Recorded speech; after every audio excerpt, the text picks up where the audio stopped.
Bonjour, je suis ravi de vous retrouver pour ce nouveau journal. Voici les titres de ce jeudi 10 décembre. Les candidats au régional sont repartis en campagne. Ils n'ont plus que quelques heures pour distribuer leurs tracts pour convaincre notamment les abstentionnistes de se déplacer pour voter dimanche. Nous avons suivi les équipes des différents candidats sur le terrain. Reportage au début de cette édition. 1,5 kg, c'est le poids des déchets que chaque Vendéen jette tous les jours à la poubelle. Un chiffre que certaines entreprises se proposent de diminuer en changeant nos habitudes. Exemple notamment avec une société du Sud-Vendée qui commercialise des couches lavables et d'une entreprise qui propose une fontaine à eau avec des bouteilles biodégradables. Et puis voyage en Kabylie à la fin de ce journal. À travers ses peintures, Slimane Ould Mohan offre un regard personnel sur sa région natale. L'artiste plasticien expose en ce moment au Gué de Veluire où il a délocalisé son atelier depuis quelques semaines. La campagne des élections régionales s'achèvera officiellement ce samedi soir. Mais dès ce vendredi, minuit, il ne sera plus possible aux candidats de distribuer des tracts. Il ne reste donc plus que quelques heures aux militants pour sonner la mobilisation et convaincre les électeurs. Alors comment se déroule cet entre-deux tours? Comment les candidats font-ils campagne? Pierre Dalicieux et Élodie Pépin ont suivi les équipes des 3 candidats encore en lice pour ce second tour dans les Pays de la Loire. Pour la liste de Bruno Retailleau, les militants et élus de Saint-Gilles-Croix-de-Vie glissent le programme de leurs candidats dans les boîtes aux lettres des particuliers. Avec plus de 45% des voix en Vendée, la partie qui peut sembler être gagnée sur le département ne l'est pas au niveau régional. Nous, ici, sur le secteur, on a entre 30 et 40 personnes donc, qui sont mobilisées depuis hier matin pour tracter dans toutes les boîtes aux lettres du secteur. Présence, évidemment, sur le terrain, présence dans les réunions et présence par ce boitage parce qu'on se rend compte que les gens ont quand même besoin de recevoir toutes ces informations pour prendre leurs décisions. À gauche, les voix se récoltent au porte-à-porte. Réserve de voix d'Europe Écologie Les Verts, de la liste L'Humain d'abord, plus les abstentionnistes. Les colistiers de Christophe Clergeau espèrent faire le plein. Et pour ne pas perdre le précieux temps de l'entre-deux tours, il faut aller à l'essentiel. On a regardé les résultats du premier tour, donc ça c'est une vraie photographie dans chaque bureau. Et on a adapté notre stratégie de campagne du second tour. Quant au Front National, avec la liste de Pascal Gana arrivé 3e au premier tour, il espère une chose, obtenir un maximum de sièges au Conseil régional des Pays de la Loire, qui n'avait pas vu d'élus frontistes depuis les élections de 2004. On peut changer, on peut essayer. Hein, pourquoi pas? Même nos gouvernants, ce sont des pontins. Ah ben ça oui, mais on n'en fait pas partie. C'est même pas eux qui décident. On n'en fait pas partie. C'est Bruxelles. Mais justement, il faut que ça change. En fait, le fait de se dire, souvent les gens qui votent Front National se disent oui, mais de toute façon, on n'aura pas d'élus, on n'a jamais d'élus. Mais je pense que cette fois-ci, là, on va en avoir, évidemment. Là, on est sûr. Donc c'est pour ça que j'incite les gens à aller voter pour renforcer le vote du premier tour et nous donner un maximum d'élus. Samedi soir, la campagne sera officiellement terminée. L'issue du second tour sera entre les mains des électeurs appelés à voter dimanche dans les 5 départements de la région. À voter. Et la semaine dernière, un électeur sur 2 a choisi de ne pas se déplacer pour voter. Généralement, la participation au second tour d'un scrutin est meilleure, mais pas de quoi bouleverser les résultats et les rapports de force, selon le politologue vendéen Guillaume Bernard. Il y a des enquêtes qui ont été faites. Si les abstentionnistes étaient obligés de voter, si on imposait le vote obligatoire, est-ce que cela transformerait véritablement les résultats des élections? On s'est aperçu qu'a priori non. Il y aurait sans doute une progression des forces extrêmes et des forces radicales, de l'extrême gauche c'est vrai, de l'extrême droite aussi, mais en règle générale ça ne transforme pas les rapports de force de manière fondamentale. Donc la mobilisation d'une partie des abstentionnistes au second tour ne devrait pas transformer fondamentalement les rapports de force, simplement vraisemblablement augmenter l'avance du camp qui est arrivé en tête au premier tour par rapport au second. Il y aura plus d'enseignants à la rentrée prochaine dans l'Académie de Nantes. 380 postes vont être créés, 200 dans les écoles maternelles et élémentaires, 180 dans les collèges et lycées. Annonce faite par le ministère de l'Éducation nationale. Des moyens supplémentaires qui doivent permettre de renforcer l'accompagnement des élèves fragiles, mais aussi de répondre à la hausse des effectifs. Plus de 3000 élèves supplémentaires sont attendus en septembre 2016 dans les établissements scolaires de la région, principalement dans les collèges et les lycées. On vous en parlait ici même dans ce journal il y a quelques jours. La Vendée est la championne de France du tri des emballages et elle devrait poursuivre ses efforts. En tout cas, c'est le sens du programme que va lancer Trivalis ces prochaines années dans le département. Le syndicat qui gère les déchets en Vendée compte inviter les particuliers mais aussi les entreprises à mieux trier et à faire encore plus attention aux déchets qu'ils produisent. Le ministère de l'écologie salue d'ailleurs cet objectif. Il vient d'attribuer à Trivalis et à la Vendée le label Territoire zéro gaspillage, zéro déchet. Je vous propose d'écouter le président de Trivalis, Hervé Robineau. Plusieurs actions vont être menées, puisque c'est un programme de 3 ans avec un objectif de 1% de baisse et de valorisation. Donc aujourd'hui, des actions importantes. La première, je dirais, c'est l'élargissement des collectivités adhérentes à Trivalis qui vont mettre en place la tarification incitative, la redevance incitative, et donc déjà avoir un impact sur la poubelle grise, la baisser au maximum. La deuxième grande action, c'est avec le centre de tri départemental et Éco-emballage, avec ce partenariat Éco-emballage, de l'extension des consignes de tri. Donc demain, à partir du 1er janvier 2017, tous les emballages seront triés, du petit aluminium à aller aux barquettes alimentaires. Et réduire nos déchets, c'est justement au cœur de l'activité des entreprises vendéennes que vous allez découvrir dans le reportage qui va suivre. Dans notre département, nous jetons chacun plus d'1,5 kg de déchets par jour. Nous pourrions faire moins. Une entreprise du Sud-Vendée a développé notamment une gamme de produits pour les femmes et les jeunes enfants avec des couches lavables et des serviettes hygiéniques en tissu réutilisables. Une société de Saint-Julien-des-Landes a également trouvé une solution pour limiter l'utilisation de bouteilles plastiques, notamment l'été dans les campings. Regardez ce reportage signé Apolline Laurent. Cette entreprise du Sud-Vendée a fait le pari des couches lavables. Depuis 10 ans, Thierry Debout et sa femme Valérie inventent et fabriquent des modèles réutilisables avec des fibres bien spécifiques.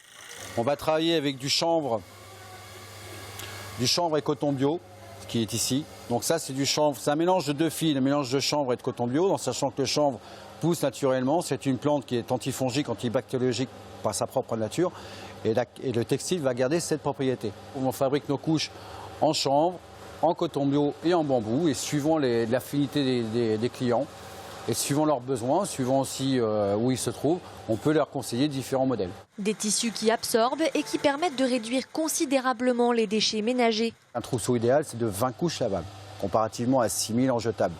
C'est ce qu'ils achètent sur 2 ans et demi. Cette consommation responsable permet d'avoir un impact beaucoup moins négatif sur l'environnement, en réduisant la taille de sa poubelle, mais aussi en consommant moins et mieux. Cette idée est également partagée par une autre entreprise vendéenne, Ecoverdé. Lucien Kérizit et son associé Alessio Romeo ont installé pendant l'été une fontaine à eau nouvelle génération dans un camping de Saint-Julien-des-Landes.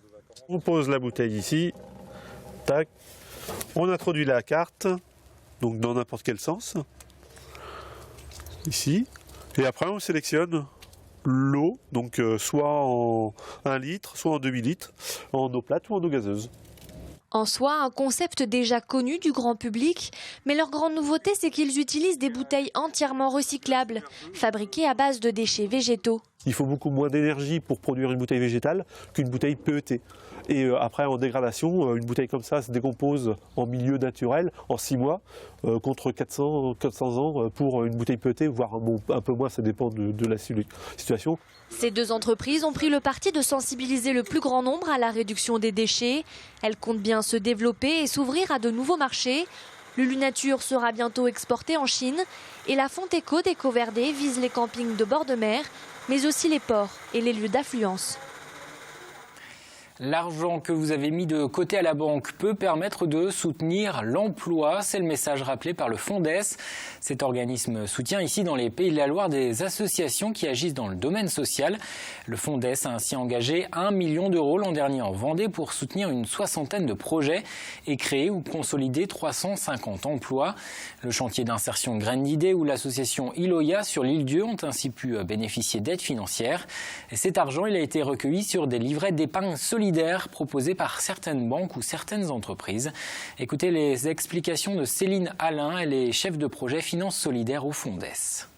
Notre objectif, c'est de pouvoir créer l'intermédiaire, le lien entre cette épargne, donc levée auprès de tous les épargnants qui souhaitent donner du sens à leur épargne, ou auprès effectivement d'entreprises qui, dans le cadre de leur plan d'entreprise ou de plan d'épargne retraite, vont en fait orienter les fonds vers des supports spécifiques qui nous permettent de lever des moyens qui seront ensuite redistribués via notre intermédiaire notamment, mais pas que, pour accompagner du coup les besoins d'investissement et de trésorerie d'associations.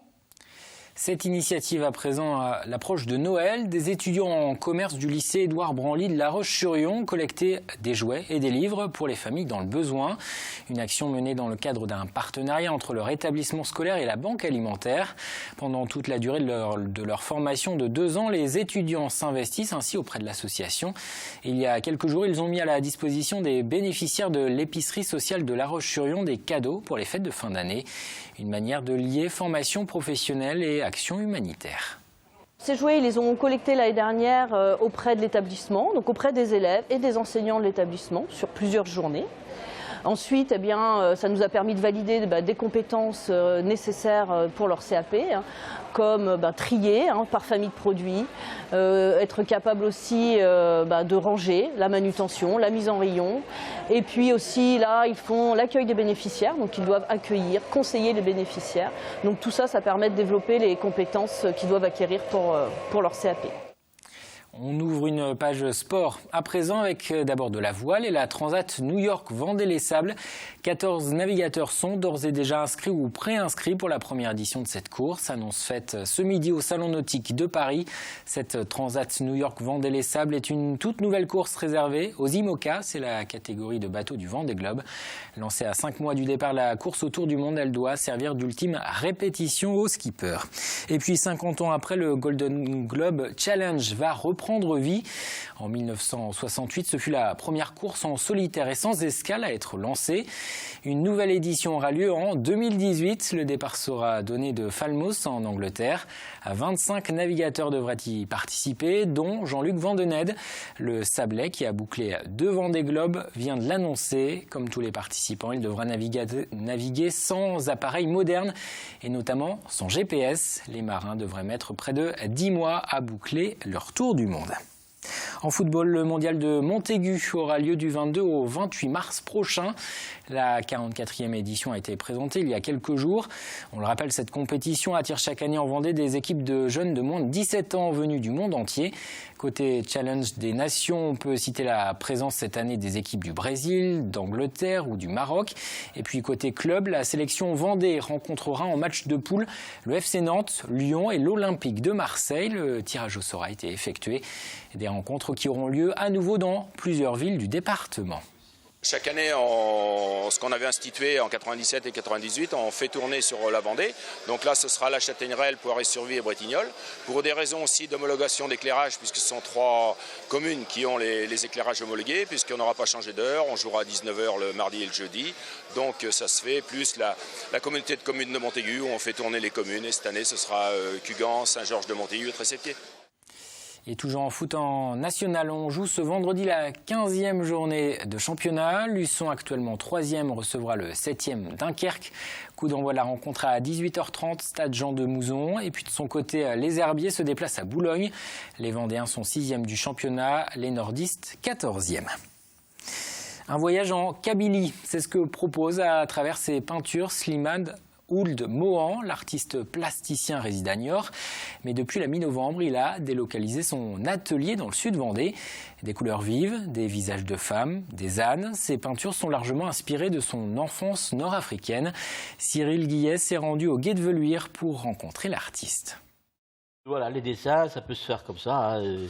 Voilà un mois que Slimane a décentralisé son atelier, ici au cœur du château de la Sebrandière, un lieu qu'il connaît bien pour y avoir déjà réalisé une œuvre. Slimane a fait l'étiquette l'an passé de la cuvée artistique M, voilà, donc qui est là. Comme l'hiver ici, on n'a pas beaucoup d'activités, Slimane nous a demandé s'il était possible de venir y passer quelques temps pour pouvoir faire de la création et investir un peu le lieu. Un laboratoire éphémère de 250 mètres carrés dédié à la peinture, un travail largement influencé par ses origines kabyles. Ça, c'est un âne qui regarde le coucher du soleil. C'est en France que j'ai découvert mon pays, l'Algérie. Parce que quand j'étais en Algérie, je ne me posais pas des questions. Mais c'est quand j'ai quitté, il y avait des choses qui me manquaient. Il y avait la couleur, les ânes, mes bêtes préférées. Et en effet, l'âne est un sujet omniprésent dans ces toiles, un travail aux couleurs de sa terre natale, la Kabylie, réalisé à partir de colle, de terre, de cendre ou bien encore de charbon. Un artiste prolifique, débordant de créativité. En fait, c'est de la brique pilée, c'est de la terre qu'ils utilisent pour le Roland-Garros. C'est pas le problème de produire beaucoup. Le plus important, c'est de travailler beaucoup. Après, il y a des toiles qui sont réussies, d'autres non. Et c'est une façon, en fait, pour moi de respirer, de vivre des moments délicieux, magnifiques. Voilà. C'est plus fort que moi. La peinture, c'est comme la parole. Tout est boulimique. Je suis un grand boulimique de partout. Et ici, il a accumulé plus de 200 œuvres qu'il retouche au fur et à mesure. Diplômé de l'École supérieure des beaux-arts d'Alger, il arrive en France en 1988 et s'installe à Paris, où il expose dans des lieux prestigieux. Et au Carrousel du Louvre, dans les grands palais, enfin bref, dans des grandes galeries importantes. Donc parce que bon, l'artiste il est bien dans son élément, ok, mais il faut quand même un mécène, il faut quand même un galeriste.